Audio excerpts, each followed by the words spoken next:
So today we're here with Snyder. we refer to him as Fire Dad, and we have some, typical questions that we can ask you. So, what's your career? I am wildland fire management and emergency management for the United States Forest Service, Department of Agriculture. What else? What do you do outside of that? You come and help us. What else? I didn't do anything. What is going on right now? I don't know. Jeremiah, what's your plan, bro? I'm only controlling this. Just You got all the Just questions, trust. brother. So, what else do you do? What else do I do?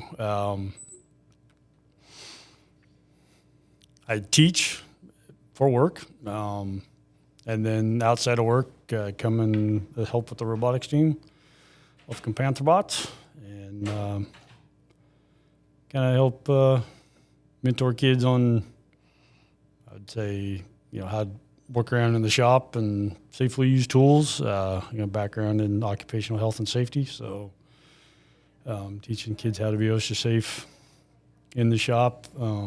And also, I think part of that is mentoring, not just in the shop and how to work as a team, but I think one thing I'd like to think I do is set the example on how to be a good human with everybody, and it doesn't matter who they are or what they're dealing with, it's just being a good human to each other. And by showing that example, I can see that come out in the students on the team too.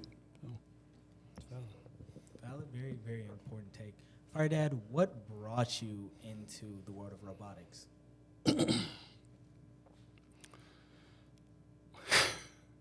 So my son went to Lufkin High School, and when he was in middle school, 8th grade, robotics was introduced. I can't remember the exact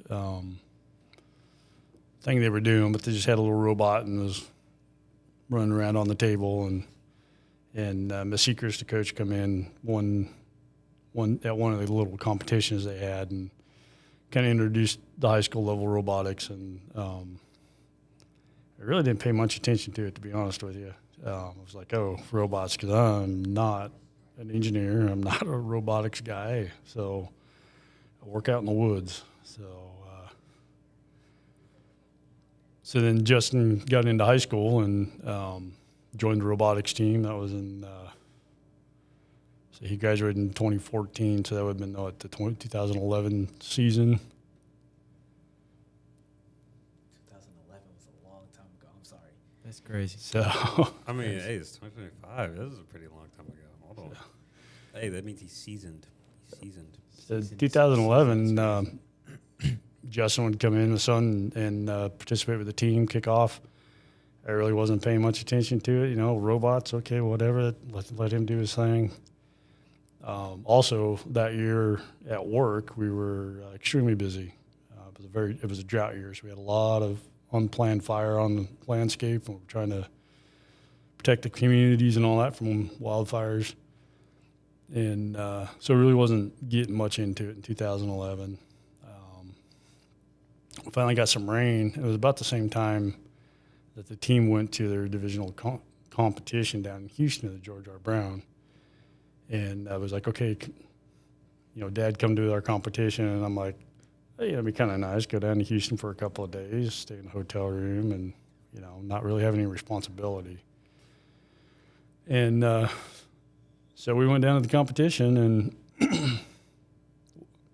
to watch, Fire Mom and I, we went down there, and sure enough, we walk into George R. Brown, and we're like, where's this robot thing? Because I was still expecting those little 3x5 robots from middle school, on the little 8x8 table. And I kept hearing all this fancy music and big party going on upstairs. And we're like, no, where's the robot competition? Finally asked one of the custodians at George R. Brown. I was like, hey, where's the robot competition? That guy says, all you do is follow the music and you'll find it.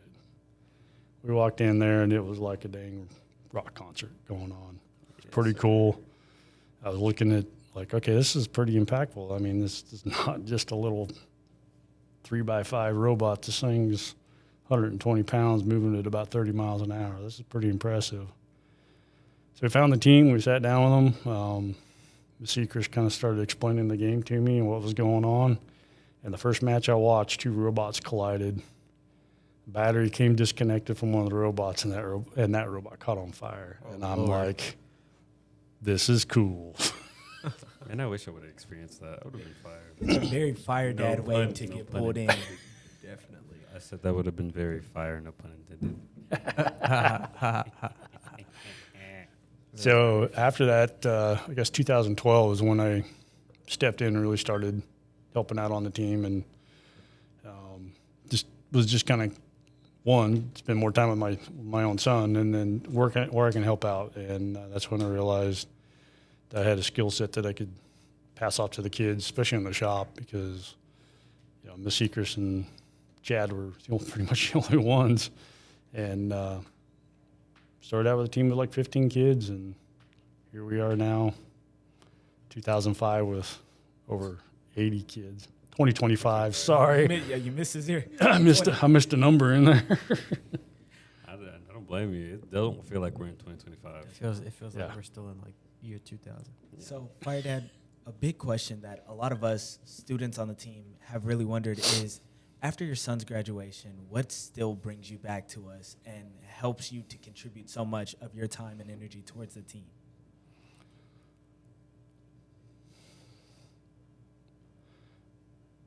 I'd say it's the growth I see in students.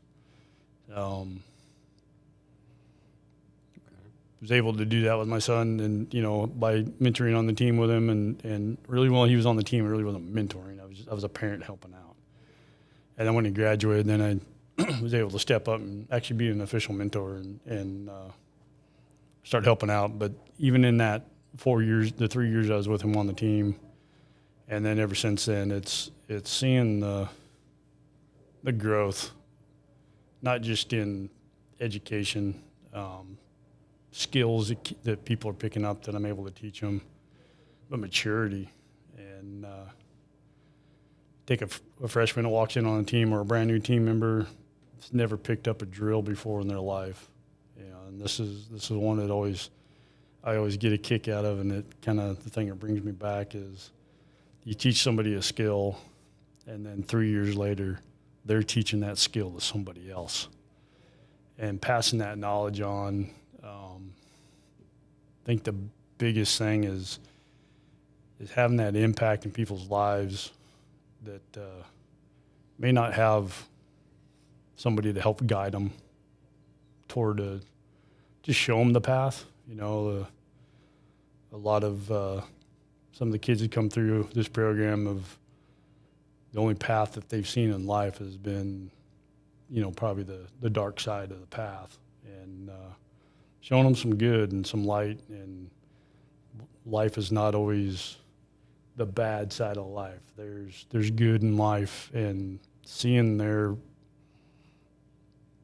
viewpoint of life, their perspective of life change, and then they start building confidence and self-respect, and going from a student that walks in with their hoodie up and sitting in the corner not talking to anybody to stand up in front of groups giving presentations without hesitation. So seeing that growth is kind of what keeps community back.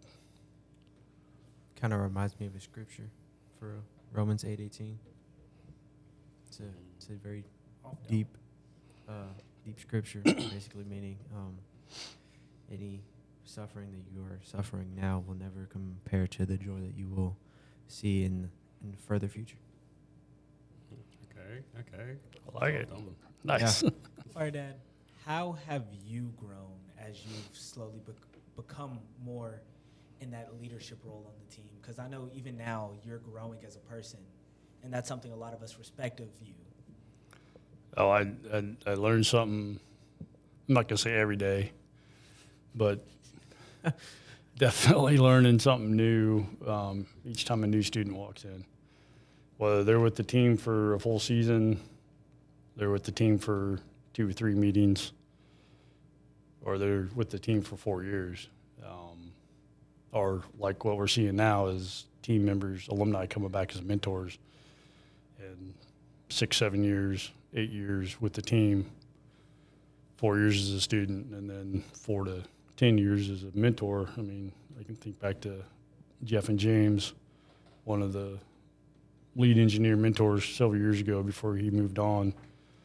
I mean, 4 years of high school, and then he come back as a mentor and mentor for the team for about 10 years. And then through his career, he moved up and in the engineering field and had to move. So, but he's still part of the team. I mean, he puts input. How I've grown, I just, the new perspective of life from a new generation. I'll say I'm 51 years old and kind of anchored in some older ways, right? I remember the days of no internet, no phones. Those are the good days. No cell phones, no internet. Cattle ranch at We that had time. Yeah, to living, play with sticks outside in the backyard. Actually Yeah. going outside and playing. Yeah. going That out. was Yeah, actually- I grew up on a cattle ranch, so that, I spent the majority of my life outside, but, just kind of understanding the perspective of a younger generation is not only helping me go through things as the world evolves and society evolves, but also back at work, it helps me understand where some of the perspectives of some of the new hires that we have. We're 100%. We're supposed to be 100% field-based agency, but it's getting more and more computer-based because of all the technology. So the newer generations bringing the understanding of that technology, and we're able to see the older generation. I'll just call ourselves the older generation of the agency, and the younger generation coming in. I have a little bit of advantage because I'm working with the team. I'm able to start picking up some of that perspective and start melding those perspectives together to make a better product for the American citizens that we got out there. So I've always wondered this, right? How do you see robotics? Like, what does it represent to you? Oh, wow. Getting deep here. That's a deep question. Oh, I have another one right after you. Don't worry. Okay. How do I see robotics? At first it was, I'll be honest with you, at first I was seeing it as a stress reliever. High stress job, high paced job. It was an opportunity to get in and just, not have to worry about the stresses of life, right? And just go in there and Have fun. have fun, cut some wood and build stuff and Building connections. build connections. Now I see it as more of a, on that global scale, after being with the team officially as a mentor for, 13 or so, I think. Is almost a decade and a half. Oh, boy. I would say, pretty close to 15 years. I would say it's those global connections being made, and just it sounds kind of silly, but here in the shop in Lufkin, Texas, building whatever game piece it so happens to be leads to the potential of going to world competition where you are making connections with people from other cultures and building that network. The students, watching the students and team members participate, building that network and making potentially lifelong friends from other countries. Only really large picture on that is now we have somewhat of an understanding that people in Israel have the same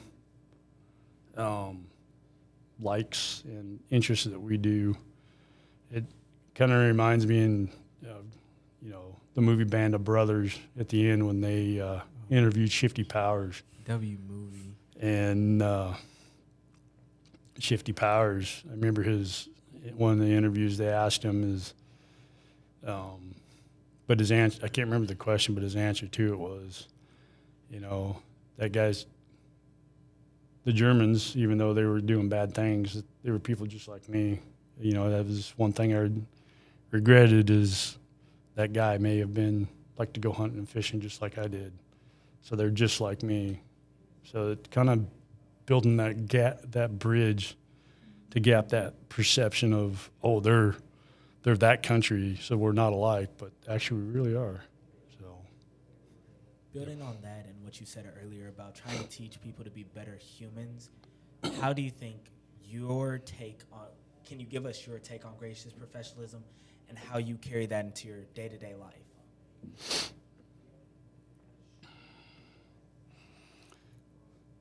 So gracious professionalism, Woodie Flowers, The goat. he's exactly the goat. He sums it up best, and I think for me, my perception and my drive with Woodie Flowers' gracious professionalism is the fact that it's not about you; it's about the overall good. Even though we are competing against each other on the field of FIRST Robotics, we're still helping each other out, no matter what the situation or the problem is. I remember one competition, a team showed up and their robot was still in a box. And the look on that team's face when they realized that they weren't going to have time to build a robot, that they basically had 3 hours before they had to be on the field. It's kind of soul-crushing to see that disappointment in their face. But the pride I got on that is watching Lufkin Pantherbots team step up into their pit and within 4 hours had them an operating robot, working with them to get that robot onto the field. Now, granted, it didn't do a lot besides move forward and backwards, so it became a defensive robot for that competition. But that coming together to solve a problem, how I bring that forward into my professional career,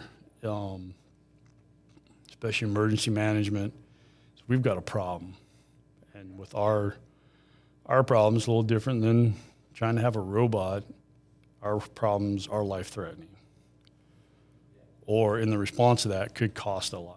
So how do we work together to solve the problem, the disaster, without causing more loss of life? Our core values in the wildland fire and emergency management is duty, respect, and integrity. We have a duty to act, a duty to be professional. We have a duty to train to the best of our ability, and we have a duty to be what we call students of emergency management. So we're constantly learning, constantly training, constantly studying case studies from previous accidents so we don't repeat the same mistakes. Respect for yourself, respect for each other, respect for your customer, which would be the folks that are in the emergency, making sure they're getting what they need. Respect for the environment. That goes into gracious professionalism. Integrity goes right along with that, doing what's right even when nobody's watching. We work out in the middle of nowhere on a profession that is very dangerous, and at some times it could only be 2 or 3 of us out there, and we could very easily shortcut something just to make it, oh yeah, we got it, drop our integrity level a little bit, drop our standards a little bit, and get it done and be like, okay, we're good.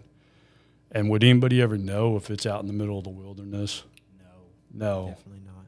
But if you shortcut it there, and then you get in, like we're facing right now, downtown Los Angeles, you shortcut it there, you're going to lose another 1,000 homes, another 25 people. You're going to lose the economy of a major city because of all the businesses that are getting burned up. So having that integrity, doing it right. And to me, gracious professionalism pulls all together, and I like to crosswalk that gracious professionalism, duty, respect, and integrity to the team. And, we talk about gracious professionalism all the time with the team and how important that is.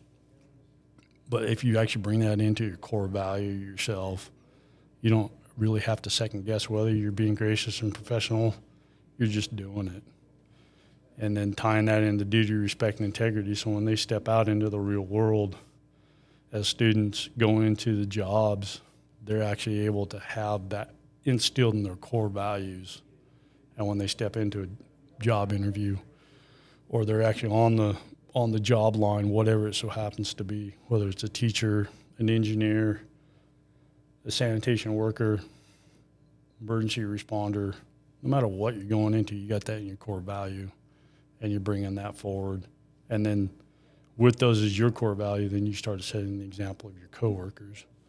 And that's where you start seeing changing the human environment and society one person at a time, which then rolls into being that good human, that respect and integrity. Somebody's having a hard time with something, you don't just brush them off. You actually show that you care and you spend some time with them, listen to their concerns on what's going on, and that's putting respect to them. So then, it's that give a little respect to gain a lot of respect. So, Valid answer too. did growing up on a cattle ranch kind of lead you into the profession that you're in now? I've heard this story. I know this story. So growing up on a cattle ranch, my actual goal in life was to go to college and become a veterinarian.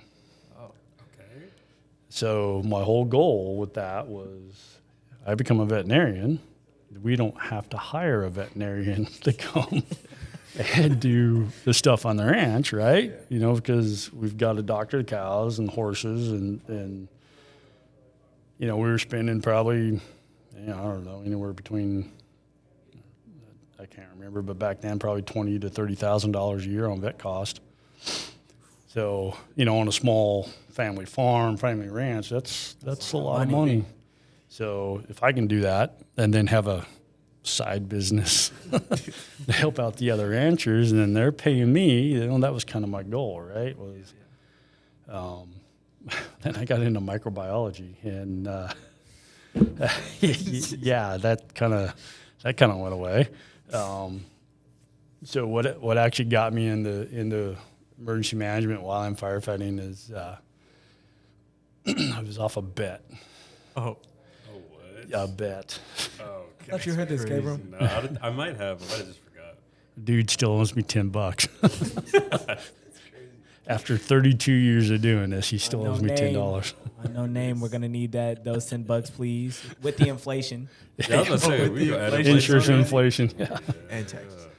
So we were out bringing cows out for summer pasture, and in the fall, bring them down off the mountain, and come across this lightning strike fire up on top of this ridge. And me and my buddy and ranch hand, we were out there with our cowboy boots and cowboy hats, putting the fire out, right? And here come the Forest Service, and they're like, "You kids get out of here before you get hurt." And we're like, "Well, no, crazy federal workers, you don't know how to do nothing out here in the woods. Us cowboys, we know what we're doing."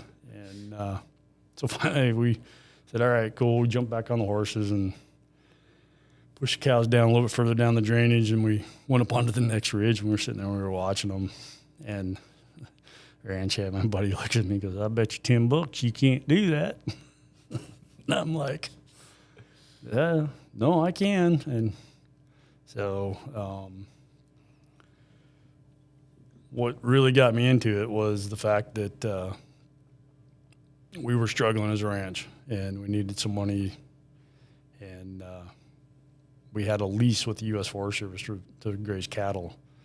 So I figured I would go work for the Forest Service during that next summer after high school, and with their range con. So to manage the cattle grazing allotments, and thinking that, I'll be able to fix Dad's fences while I'm on the clock and all that kind of stuff, but as I walked in, I filled out the job application, and right in the middle of filling it out, this guy walks in, and he looks at me and filling a handwritten job application, right? I'm filling it out, and this guy walks in and he goes, "You looking for a job?" And I said, "Yeah." And we got to talking a little bit, and he goes, "All right, see you here Monday morning at 8:00." And I'm like, "What?" That's crazy. So that was 1991, summer of 1991. So yeah, That's crazy. Okay, That's whoever crazy. whispered it. I did a good job. Okay, Fire Dad, you know, a lot of the members of this team really look up to you, and you're kind of like, we'll say the Batman to Miss Segrist's Robin. You know, Chad's there. I don't know what superhero Chad is, but when we see you and Miss Segrist, we know either a plane is coming or something happened. Wouldn't you agree, Kabram? I can co-sign that. And Fire Dad, like we told the mentor before, we have the utmost respect, and we want you to understand that there's definitely children in the shops walking around the team who look up and respect you to the utmost. What would you say to those kids? It doesn't have to be a specific child. You can think of just those kids in general as a general address.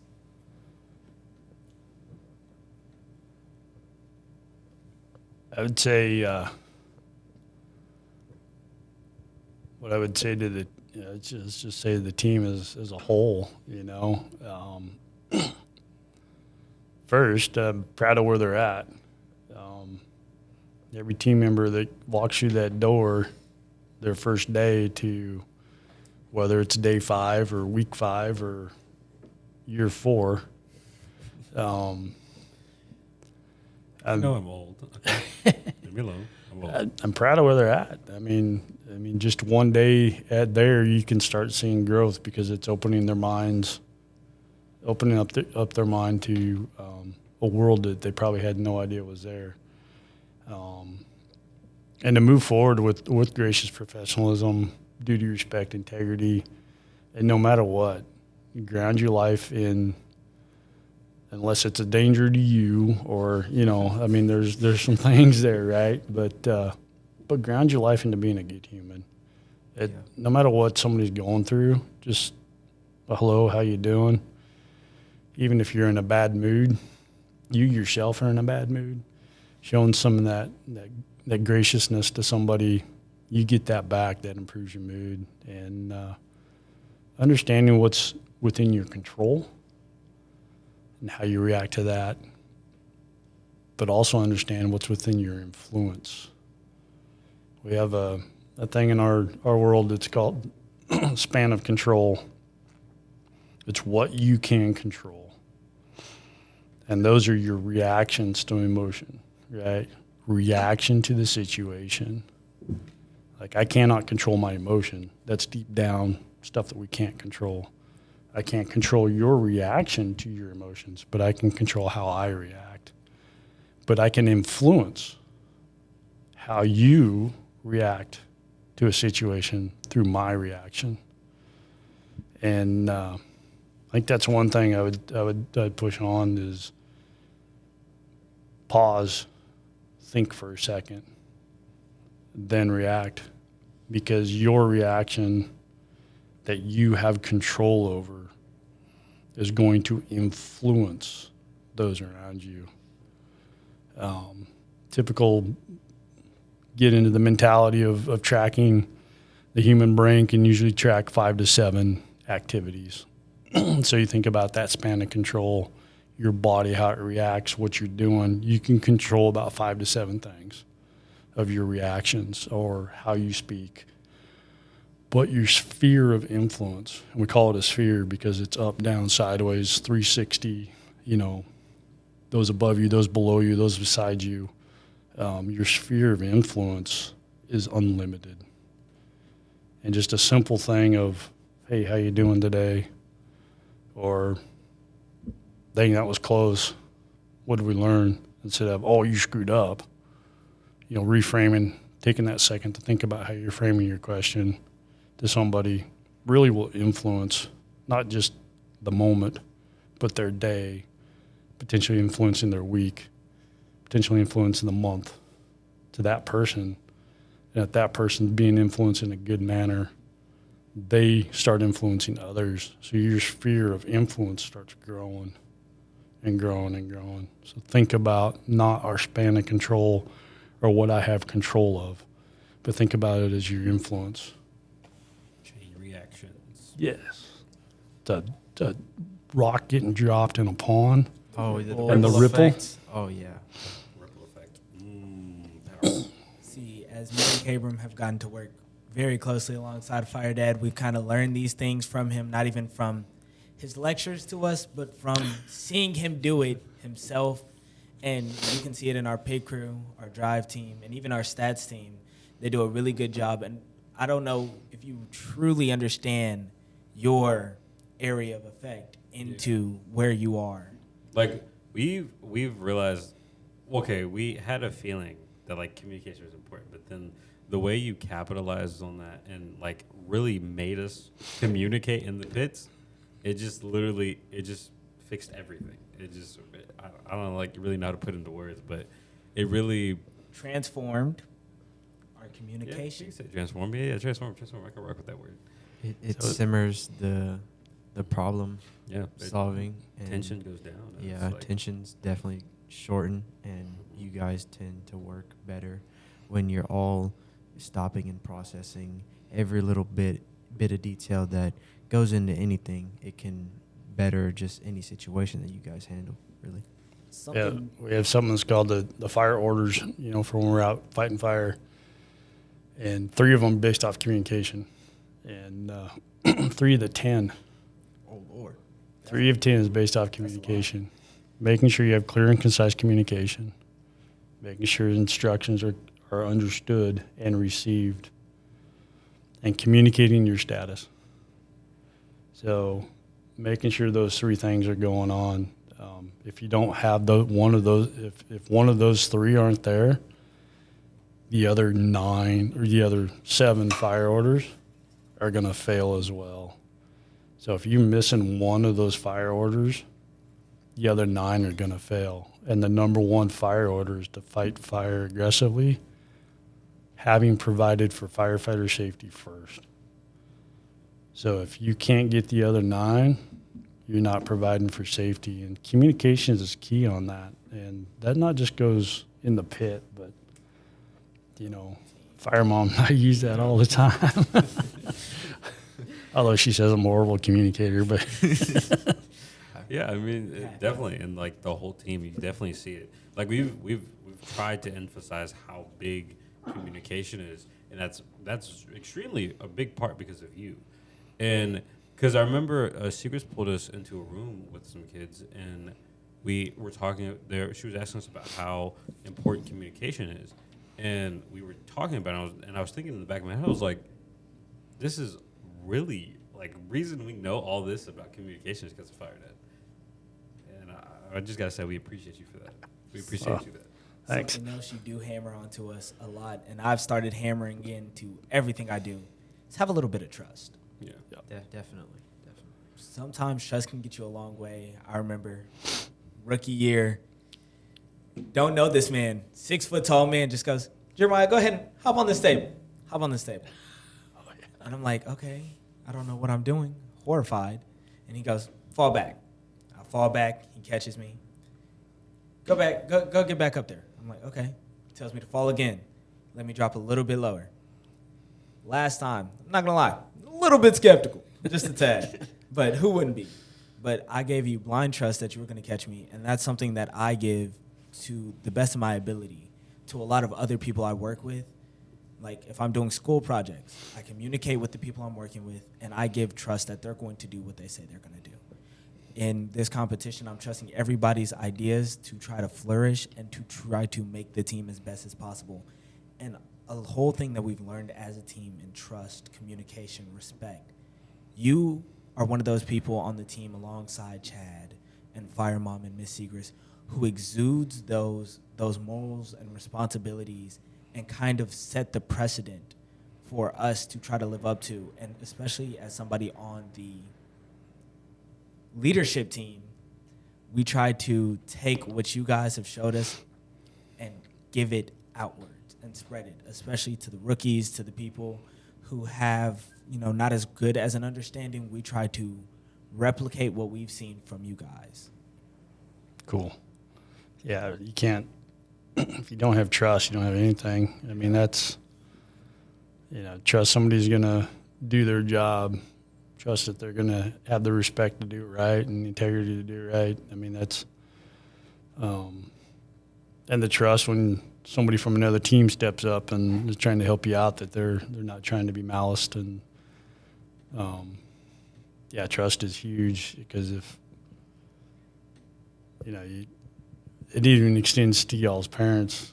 They trust us to take you down to these competitions, and that shows a lot of respect to us, and the fact that we have their respect and we're going to respect their wishes, that they trust us to take you down there and keep you safe. So that's, it's not just within the team. It's how far out does that trust extend?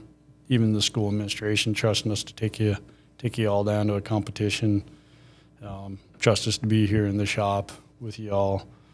So that's, trust is a foundational thing. It's not a core value in my mind, but it's something that gets you there to those core values.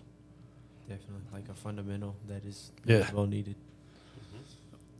Now, you bust the trust.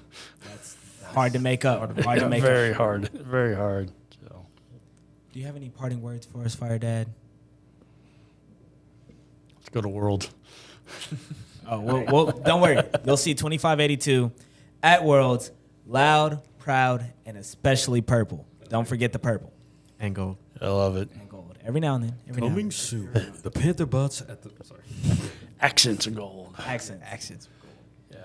So no, I'd say parting words for this is my time with the team is definitely over the years helped me through some difficult times. 2019 was a very rough year for me, but actually thought about quitting the team that year, to be honest with you, because some stuff happened at work, and it was the respect that this team showed, not only to me but to Fire Mom, the care, the good human side of this team come out and supported us, not only just Fire Mom and I through that difficult time, but also supported my coworkers, so kind of driving it in there, right? So. We're appreciative you didn't leave. I don't know who I'd be without you. I'm going to be real, Fire Dad. I don't know what type of person I'd be without you. You'd be Jeremiah. Not this The one. definition of Jeremiah would be Jeremiah. we'd be completely different versions of ourselves. Yeah. You've inspired us a lot, Fire Dad. I'm trying to follow in your footsteps. When I'm running that track, I think of what would Fire Dad do? Fire Dad would drink some Gatorade and go sit down. Come to running. What would Fire Dad do at my age, maybe? A little bit closer.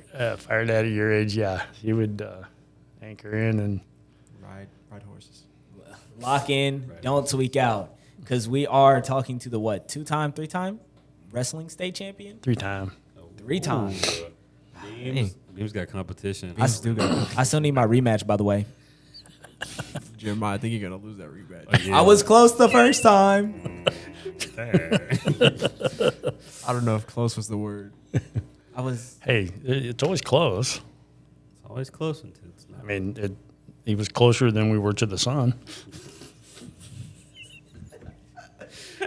I didn't appreciate that one, but it's okay. I'm gonna let it slide. But there's always hope, right? There's always hope. I mean, Fire Dad's getting old and beat up, and Hey, So Jeremiah is basically trying to be like Jake Paul, is what I'm hearing. Fighting old. Listen, That's crazy. oh Lord. listen, I can't listen. respect A win is a Well, win. hold on. A win is a Okay. win. Jake Paul won because bro was it's because bro just decided he wanted the money. It's all he cared about was the money. That, and he was not trying Bro, to. we all know that Mike Tyson would have knocked Jake Paul out. Yeah. Fire Dad still has technique. All I have to say, Fire Dad still has technique. He's guys, don't let him lie. He's still a spry chicken. He's still got a quick first step. Hey, That's all you need sometimes. Quick first step, and he has a couple pounds on me. I'm not gonna lie. A little bit one of or two. strength. But thank you so I much got for the- doing this. I got the reaction of a gazelle, but the speed of a basset hound. Hey, it's okay. It's okay. Hey. Whatever works. If it works, it works. I take it. Thank you so much for joining us. And this is us signing off. Thanks, guys. Appreciate you.